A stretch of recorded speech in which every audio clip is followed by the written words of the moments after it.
Խոսեցինք 24 TV-ին շարունակում է աշխատանքը, տաղավարում այսօր ես կզրուցեմ ռազմական փորձագետ Կարեն Հովհաննիսյանի հետ։ Բարև ձեզ, պարոն Հովհաննիսյան։ Բարև ձեզ։ Շնորհակալ եմ մեզ կալվելու համար։ Ես էլ եմ շնորհակալ հրավերի համար։ Խոսենք Իրանում ընթացող գործընթացներից, ինչ հետևանքներ կարող է ունենալ եւ ինչ զարգացումներ կարող են լինել։ Իրանի հեղափոխության կորպուսի հրամանատարը նշել էր, որ 10-րդ ալիքն են պատրաստում Իսրայելի դեմ, ինչին սպասենք։ Պետք է սպասենք իրականում ավելի թեժ մարտերի եւ նկատնում օդային մարտերի, որովհետեւ Իրանը դեռևս օդային մարտեր է մղում եւ ցամաքային ոչ մի գործողություն տեղի չի ունեցել։ Կարծում եմ, որ ավելի այսպես թեժ է լինելու հետագայում, որովհետեւ իրականում այս կարծես թե կողմերը տրամադրված են երկարատև պատերազմ։ Այո, հաղթելու թե երկու կողմն էլ դրա համար ավելի թեժ է լինելու։ Պետք է ասեմ, որ հետաքրքիր զարգացումներ նաև հենց ի սկզբանե տեղի ունեցան, որովհետև երբ որ նախկինում Իրանի վրա հարձակվում են, հենց թեկուզ Իսրայելը, կոնկրետ Իսրայելին էր հարվածները ուղղվում։ Իսկ այս դեպքում բոլորովին այլ աշխարհագրություն էր, բոլորովին այլ իրավիճակ էր եւ Իրանը բոլորովին այլ մարտավարություն որդեգրեց։ Պետք է հանուն արդարության նաև նշեմ, որ Պենտագոնում եւս խոստովանել են, որ չեն սպասում Իրանի նմանատիպ այսպես մարտավարական մանևրի եւ չեն սպասում, որ Իրանը կարող է հենց այս տեսակ արձագանքել եւ հարվածները ոչ թե ուղղել օրինակ միայն Իսրայելին, այլ ամբողջ Պարսից ծոցի եւ Մերձավոր Արևելքում տեղակայված ամերիկյան, իսրայելական եւ ինչու՞ չէ նաեւ այո արևմտյան երկրների ռազմաբազաներին։ Դու կարծում եք, որ կթեժանա պայքարը եւ ավելի կընդլայնվի գործողությունները։ Իհարկե, իրականում այսպես ասենք, թե ԱՄՆ-ն եւ թե Իրանը հակված են նրան, որ պետք է ամեն մեկը իր հերթին մտածում է, որ ինքը պետք է հաղթի այս պատերազմը։ Դրա համար ցավոք սրտի լինելու է ավելի թեժ եւ ավելի արյունալի, ինչու եմ ասում ցավոք սրտի, որովհետեւ իրականում Իրանում նաեւ դժվար է խաղաղ բնակչությունը, չի բացառվում նաեւ, որ Իրանը այնպիսի հարվածներ հասցնի այն երկրների ռազմաբազաներում, որտեղ այն երկրի տարածքներին, որտեղ տեղակայված են ռազմաբազաները, որտեղ որ նաև խաղաղ բնակչություն, այո, որտեղ կարող է խաղաղ բնակչությունը այսպես դուժել։ Իսկ ավիակիրները, որոնք Ամերիկայի Միացյալ Նահանգները մոտեցրել է ծովին, որքան կարող են նրանք գործել, այսինքն ինչքան ժամանակում կսպառվեն, ինչ եք կարծում։ Թե արդեն նախապատրաստված է 3 շաբաթվա, ինչի մասին Թրամփը խոսել էր։ Իրականում իհարկե նախապատրաստված է դրանք, ամեն ինչը հաշվառված է, թե որքան կդիմանան, որքան գործողություններ կիրականացնեն, այստեղ ես պետք է նույնիսկ կրկնվեմ եւ ասեմ, որ Իրանից չէին սպասում ամեն դեպքում նմանատիպ լայնածավալ հակահարձակողական գործողություններ, այլ ընդհանրապես սպասում են, որ Իրանը պետք է մի քանի, ինչպես որ նախկինում եղել է, հրթիռներ ուղարկի, որոնք որտեղ չեն հասնի։ Այս դեպքում խաղաղարդերը կարծես թե խառնվել են եւ ԱՄՆ, Իսրայել, Իրան հակամարտությունը, այդ տանդեմի հակամարտությունը շատ ավելի խորքային է գնալու, շատ ավելի երկարատև է լինելու, եթե միջնորդ երկրները չգան այն համոզմանը կամ երկու կողմերին չհամոզեն, որպեսզի նստեն բանակցային սեղանի շուրջ։ Բայց կարծես թե բանակցություններ չեն ուզում որ ընթանա։ Հա որոշեցին, հետո փաստորեն գիտեք, իրականում եթե մենք նայում ենք այդ կողմից, այդ տեսանկյունից, միջև վերջին պահն էլ բոլորիս մոտ հույս կար, որ խաղաղ ճանապարհով հարցը կհանգուցալուծվի եւ դրա մասին նույնիսկ արձագանքում եւ ասում էին հենց իրանական ամերիկյան կողմի ներկայացուցիչները, որ բանակցությունները լավ են ընթանում, ամեն ինչ նորմալ է ընթանում, առաջընթաց կա, բայց հանկարծ տեղի ունեցավ այն, ինչ տեղի ունեցավ։ Եվ այստեղ ես կարծում եմ իրականում, որ ԱՄՆ-ն պարզապես փորձում էր ժամանակ շահել բանակցությունների միջոցով, ավելին ասեմ, ԱՄՆ-ն փորձ էր կատարում իր հետախուզական տվյալները եւս մեկ անգամ ճշգրտել, որպեսզի կարողանա առաջին ալիքի հարվածներով ջախջախիչ, կործանիչ հարվածներ հասցնել Իրանին։ Նախորդ անգամ երբ 12 օրյա պատերազմներ, կրկին բանակցությունները այդ ժամանակ ընթանում էին, այսինքն երկրորդ անգամ խախտեցին բանակցությունները եւ հարձակման դիմեցին։ Իրականում հենց այդպես է որ կա բանակցությունը հետաքրքիր այսպես հարցակվողական, հա, այդ գործողություններին միշտ այսպես ասած գործողությունները միշտ հետևել են բանակցություններին եւ իրականում մենք ականատես ենք լինում նրան, որ թե ԱՄՆ-ն եւ թե Իսրայելը այդքան էլ հակված չեն Իրանի ներկայիս իշխանության հետ բանակցելու եւ թե ԱՄՆ-ն եւ Իսրայելին պարզապես հարկավոր է որ այս իշխանությանը Իրանի ներկայիս իշխանությանը ամեն գնով հեռացնել իշխանությունից եւ բերել իրենց ուզած մարդուն իշխանության գլուխ եւ կարողանալ մնացած գործողությունները աշխարհակաղակական գործողությունները իրականացնել տեխնոլոգիայի մասին է խոսում Թրամփը։ Ոչ միայն երեք, ընդհանրապես Թրամփը խոսում է տարբեր տեխնոլոգիաների մասին եւ Թրամփը նույնիսկ հայտարարում է, որ մի քանի օրից ինքը կարող է նշանակել այսպես տեխնոլոգիաներին, որպեսզի Իրանը կառավարեն։ Որտեղից է լավատեսությունը իր մոտ։ Սա ես նաեւ մտածում եմ, որ առաջին հերթին իրանք տիրապետում են հետախուզական շատ լավ մեծ բազայով տվյալների, սա ամենակարևորն է իրենց համար, եւ երկրորդը սա նաեւ հոգեբանական ճնշում է Իրանի առաջին հերթին քաղաքացիների վրա, իրանցիների վրա։ Այստեղ իրենք այդ հայտարարությունները չեն անում զուտ աշխարհի համար, այլ պարզապես ինչ հայտարարություն կատարում են անում են, դրանք անում են Իրանի քաղաքացիների համար եւ իրենց այսպես խաղադրույքը, որ տեղի է ունեցել կամ կատարել են, դա հենց Իրանի ժողովրդի վրա է եղել եւ իրենք ուզեցել են, որպեսզի այդ հարվածներից հետո հենց Իրանի ներսում տեղի ունենան գործողություններ, որոնք որ կբերեն իշխանափոխության։ Նաեւ պետք է այստեղ ասեմ, որ իրականում ըստ իս կա մյուս պլանը ԱՄՆ-ի մոտ, դա ցամաքային ուժերի ներգրավման ռազմական գործողություններն են Իրանի դեմ։ Եվ ես կարծում եմ, որ այս դեպքում, եթե իրականում սա կյանքի կոչվի, ապա սա կլինի ԱՄՆ-ի համար ճակատագրական սխալ։ Ինչպես է գործելու այս դեպքում։ Իրականում, եթե այսպես ասենք, օդային պատերազմը վերածվի հողի վրայի պատերազմի, ապա միանշանակ առավելությունը կանցնի Իրանի կողմը, դա միանշանակ է այդպես, եւ այստեղ իրականում ԱՄՆ-ն ոչ միայն կզրկվի Իրանի նկատմամբ նկրտումներից, հա, այդ ցավալապաշտական, այլ ընդհանրապես Պարսից ծոցի եւ Մերձավոր Արևելքի տարածքների վրա իր վերահսկողությունը այսպես կվերանայվի, որովհետեւ վերջի վերջո որևէ մեկի պարտությունը բերում է թուլացման եւ այս դեպքում եթե ԱՄՆ-ն այստեղ չհաջողի անհաջողությունների հանդիպի, ապա ոչ միայն Իրանը կկորցնի, այլ նաեւ շղթայաբար մնացած երկրները։ Իսկ այն երկրները, որտեղ որ ամերիկյան ռազմաբազաներ կան, իրեն կարող են ներքաշվել այս պատերազմի մեջ։ Նրանք արդեն ներքաշված են։ Դե տարածք են դրա համար, բայց որ իրենք իրականում ներքաշված են պատերազմի մեջ, տեսեք ԱՄՆ-ն, այսինքն Արաբական Միացյալ Էմիրատները իր դեսպանին Թեհրանից հետ կանչեց, փակեց դեսպանատունը, այսպես նեղացկոտ, հա, ինչ որ հայտարարություն արեց, բայց իրականում իրենք չպետք է նեղանան, որովհետև հենց իրենք են տարածք տրամադրել, որպեսզի օրինակի համար Իրանի վրա հարձակում կատարվի։ Այս առումով այսպես թե այնպես բոլորը ներքաշված են այս պատերազմի մեջ։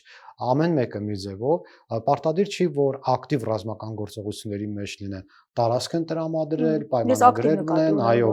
պարտավորություններ ունեն։ Ինչ որ փուլից միանան եւ իրենք եւս գործեն։ Ես կարծում եմ, որ իրականում X փուլից հնարավոր է միանան այն պետությունները, որոնք որ սահմանակից են Իրանին։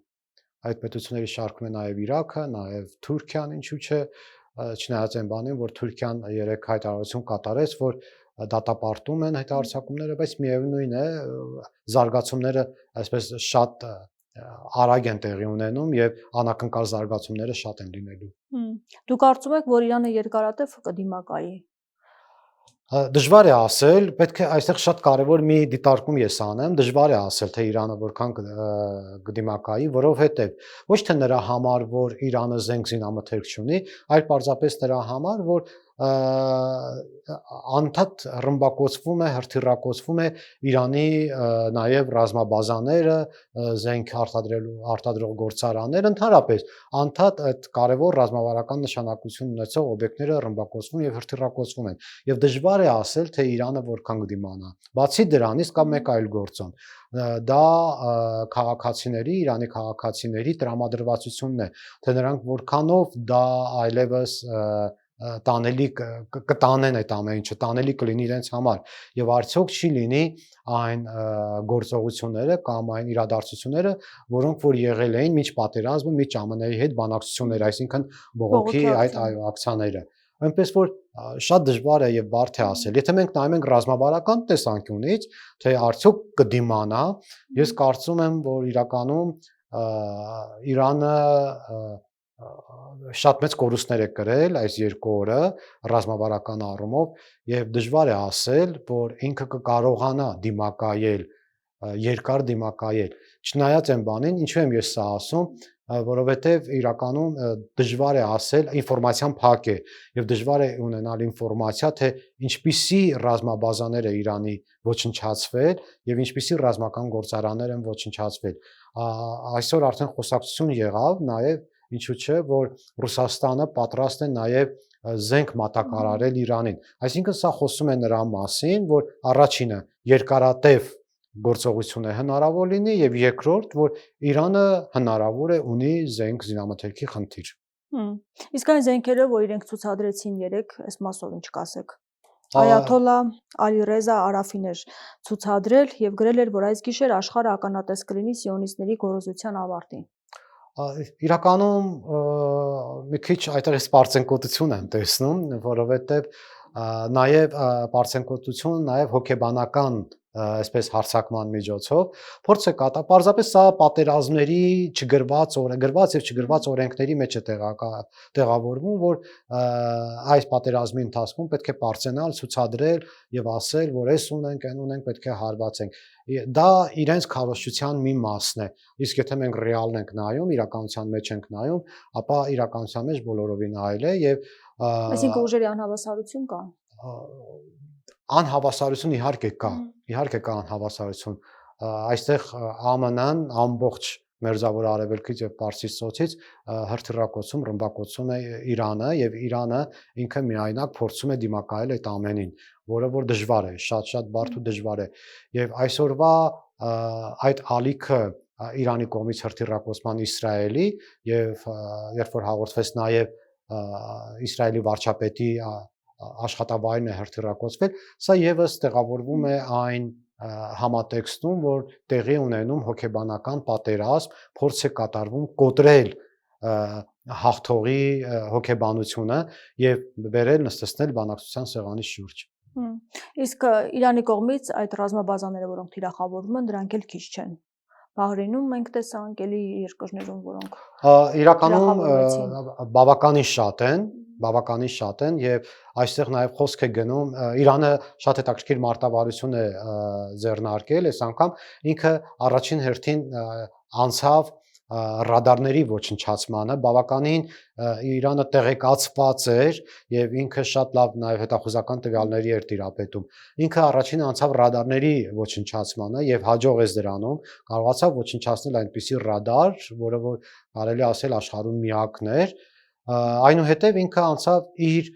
ցամաքային սահմաններին կից ռազմաբազաների հրթիռակոծմանը։ Դրանք են Իրաքյան Քրդստանում տեղակայված, Իրաքում տեղակայված ռազմաբազաները եւ այսպիսով ինքը կարծես թե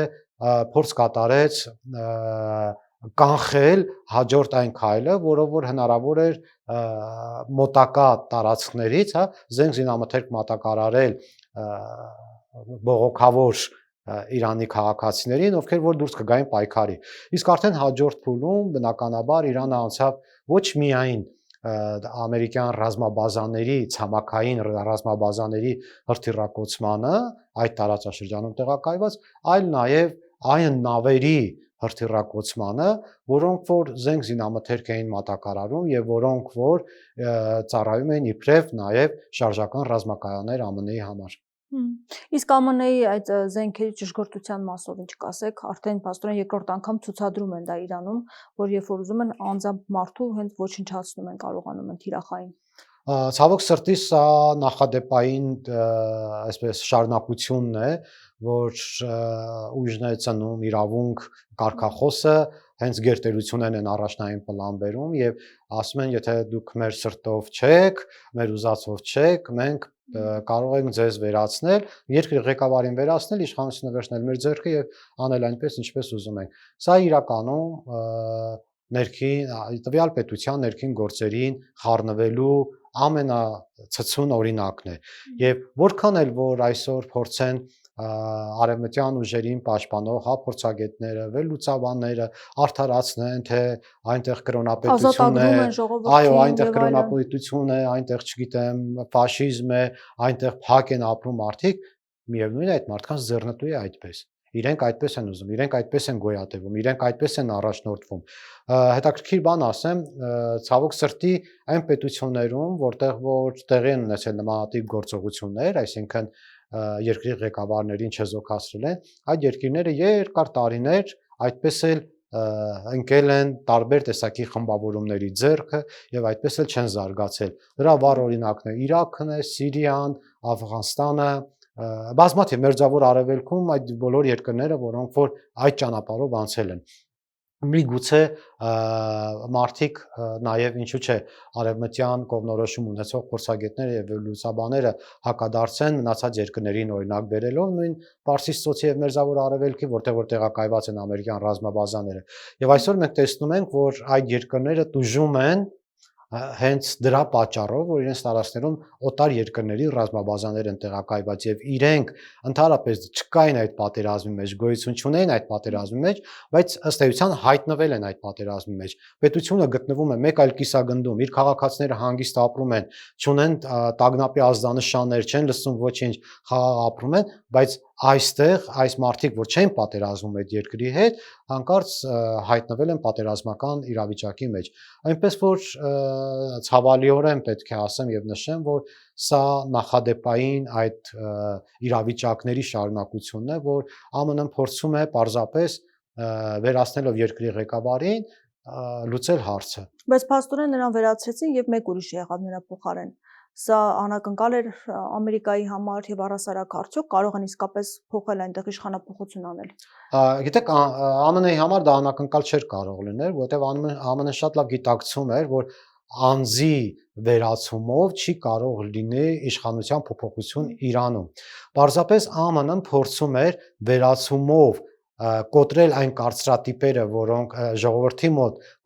կոտրել այն կարծրատիպերը, որոնք որ կան, այսինքն որ անսասան է հոգևոր առաջնորդը, ինքը միակն է եւ այլն, այո, եւ դրանով հանդերձ ժողովրդին, Իրանի քաղաքացիներին հանել իշխանության դեմ, որը որ չստացվեց։ Եվ ասել, որ Իրանում, միգուցե այլ երկրներում, գիտեք, այդ սցենարը աշխատի, բայց Իրանում դժվար աշխատող սցենար է, որովհետև հոգևոր առաջնորդը ինքը միանձնյա չի կառավարում։ Եվ այստեղ մենք խոսում ենք ոչ թե համակարգի հետ գործ ունենք։ Այո, այստեղ մենք խոսում ենք ոչ թե 60 տարեկան մարդու մասին, ով կենսունակ է կառավարման համար, այլ խոսում ենք 86 տարեկան մարդու մասին, ով ամեն դեպքում ինքը ֆիգուր է արդեն դարձել եւ կառավարում են բոլորովին այլ այսպես ուժեր եւ այլ թևեր։ Այնպես որ իրականում այլ այստեղ Իրանի ներողություն ԱՄՆ-ի նկարտումները այլ են, որ կոտրի կարծրատիպը եւ ժողովրդին հանի ոտքի իշխանապողություն անի, որը չստացվեց, չեղավ։ Ինչ որ մարդիկ դուրս եկան, ուրախացան, քեֆ խնջույք էին անում, որ Խամենեին սպանել են, բայց ամեն դեպքում նրանց թվը փաստորեն այնքան չէր, որքան որ կանխատեսում է, որ կարող է լինել։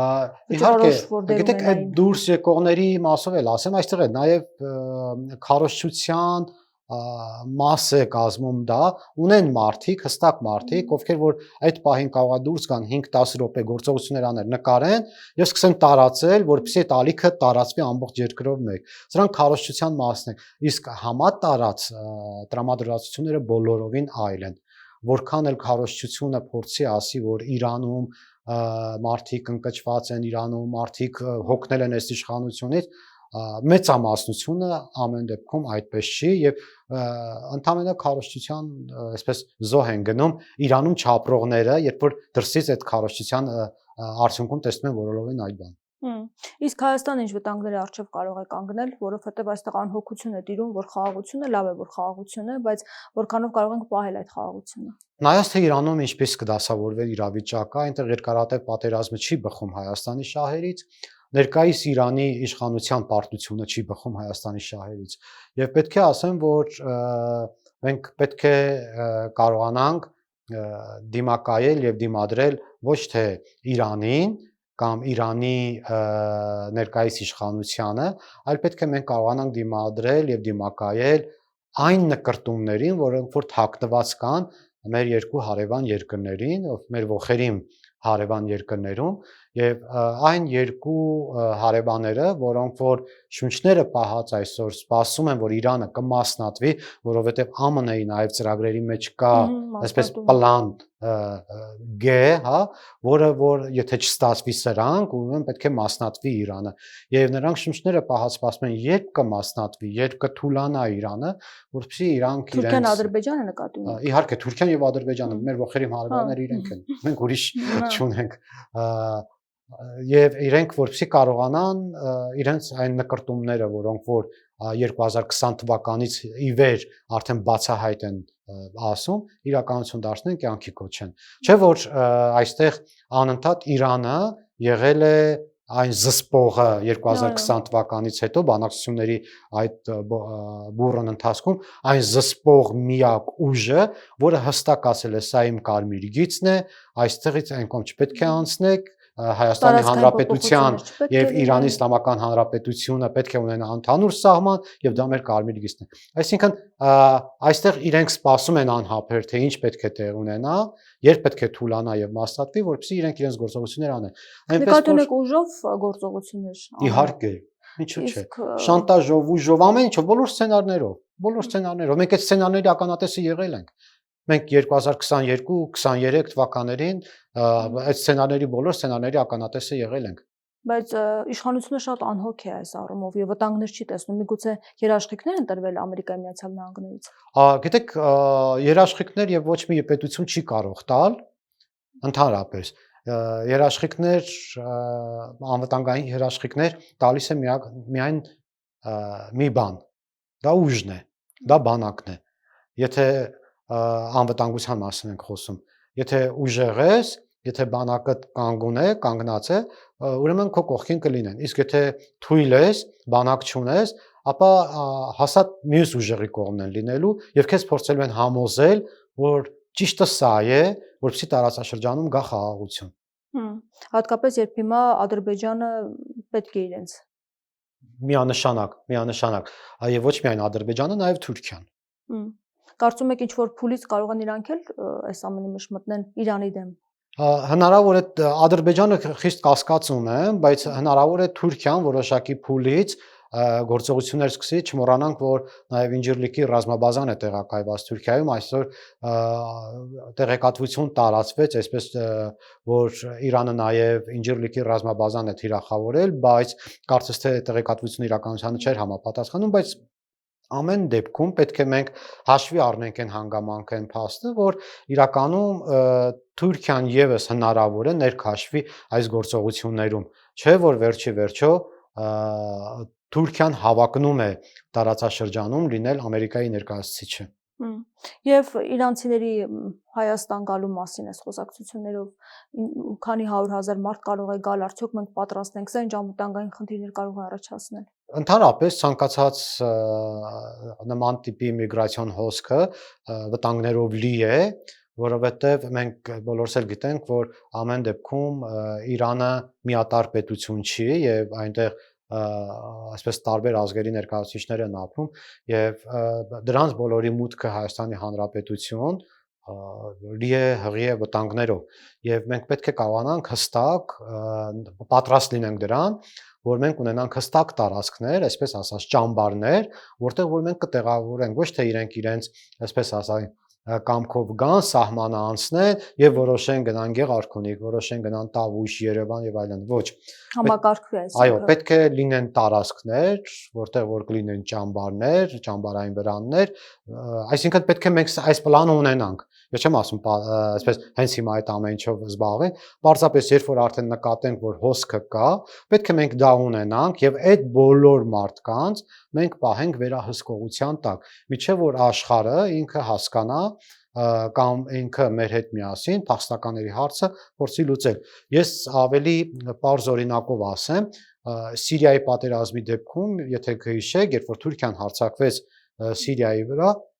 այդ գործողությունների ժամանակ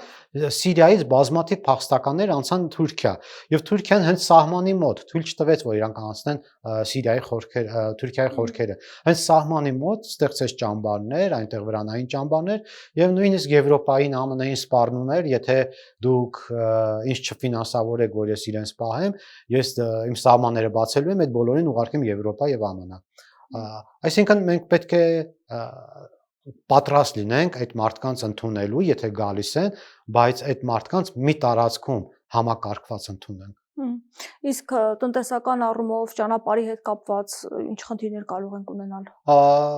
Ես կարծում եմ Հայաստանի Հանրապետության բոլոր քաղաքացիները գիտի ինչ բան է փակ ճանապարհը եւ 90-ական թվականներին, երբ որ Հայաստանի Հանրապետությունը ամբողջությամբ շրջափակման մեջ էր եւ Իրանի բաց ճանապարհներ, որ մեր համար կենսական նշանակություն ուներ եւ մենք կարողանում ենք այդ բաց ճանապարհով այսպես գոյատևել, ապրել։ Այնպես որ այս դեպքում եւս Հայաստանի վրա շատ մեծ ազդեցություն կունենա փակ սահմաններով Իրանը, առավել եւս շատ վատ ազդեցություն կունենա մասնատված Իրանը, որովհետեւ դուրս է գալիս մի քանի սահմաններ այլևս կլինեն եւ ընդհանրապես պետք է ասեմ, որ իրականում մեզ համար Հայաստանի Հանրապետության համար հարկավոր են կայուն հարևաններ, կայուն տնտեսապես նաև կայուն հարևաններ, որպեսզի Հայաստանը կարողանա զարգանալ առանց կայուն հարևանի կամ պատերազմի մեջ գտնվող հարևանով Հայաստանի Հանրապետությունը չի կարող զարգանալ։ Որքան կարող ենք այդ չեզոքությունը պահպանել, որովհետև մենք ворթեգրել ենք այդ չեզոքությունը այս պահին եւ խոսում է, որ հազիվ մի պատերազմ կա, որի մասնակից չենք, թողենք խաղաղ ապրենք։ Հիմա որքան կարող ենք։ Մենք կարող ենք այս չեզոքությունը պահպանել։ Մենք կարող ենք միջև պատերազմի վերջ այս չեզոքությունը պահպանել, որովհետև մենք ոչ մեկի նկատմամբ պարտավորություն չունենք։ Այսինքն, փառք Աստծո, մեր տարածքում չկան ամերիկյան ռազմաբազաներ, փառք Աստծո, մենք Իրանի հետ չունենք այնպիսի ռազմական համագործակցություն, որը որ մեզ կթիրախավորի, եւ մենք իրականում պարզապես այստեղ ունենք տնտեսական խիստ կախվածություն այդ ճանապարհների հետ կապված, հիմնականում ճանապարհների հետ կապված, եւ այստեղ միայն դա է, որ մեր միակ խնդիրն է, եւ չեզոքությունը այստեղ մեր համար պարարտ հող է, որ մեր հետագա հարաբերությունները Իրանի եւ ընդհանրապես աշխարհի հետ զարգացնելու համար։ Եվ դուք կանխատեսում եք, որ կերկարի պատերազմը, ինչ եք կարծում։ Դժվար է ասել երկարի, բայց ես կարծում եմ, որ ամեն դեպքում Իրանը դեռ կդիմակայի, ավելին ասեմ, Իրանը դեռ ցավոտ հարվածներ կարող է հասցնել, որոնք որ հնարավոր է փոխի ԱՄՆ-ի դիրքորոշումը հետագա ռազմական գործողությունների առումով։ Դեպ կանխատեսումներ կա, որ ինչ որ փուլից կարող է Ամերիկան հետ քայլ անել։ Իհարկե, դրա համար եմ ասում, հնարավոր է, որ Իրանը որոշակի անսպասելի ցավոտ հարվածներ հասցնի, որից ելնելով ԱՄՆ-ն որոշի, որ այլևս պետք է բանակցային սեղանի շուրջ նստեն։ Մենք բոլորս էլ գիտենք արդեն, ականատես ենք եղել դրա փորձը։ Ամերիկայի նման հզոր պետություն ինչի պետք է հետ քայլ անի։ Մենք ականատես դրան է գնում։ Մենք ականատես ենք եղել բազմաթիվ անգամ, որ ԱՄՆ-ն ինչպես կտրուկ սկսվել է հարձակվել, այնպես էլ կտրուկ ասել է, որ մենք մեր գործողությունը կատարեցինք, ինչ ուզում ենք արեցինք, հիմա մենք նստենք բանակցության սեղանի շուրջ։ Այնպես որ այդ պատճառաբանությունը հաստատ կարող է ունենալ ԱՄՆ-ը։ Նաև հասարակական դժգոհությունները ներսում, որ կարող են ծագել Ամերիկայում։ Նաև Ամերիկայում այսպիսի մի հետաքրքիր բան կա, աշնանը ընտրություններ են այնտեղ եւս, եւ այո, կոնգրեսում ընտրություններ են եւ այստեղ եւս դրանով Թրամփը խիստ մտահոգված է, որ իրեն շատ երկար անհաջողություններ պետք չեն։ Եթե ինքը զգում է, որ այլևս անհաջողության է մատնված, ինքը հաստատ ճանապարհի կեսից կանգ կառնի։ Շնորհակալ եմ։ Շնորհակալ եմ։ Զրուցում եմ ռազմական փորձագետ Կարեն Հովհաննիսյանի հետ։ Շարունակեք մեզ հետևել, կհանդիպենք։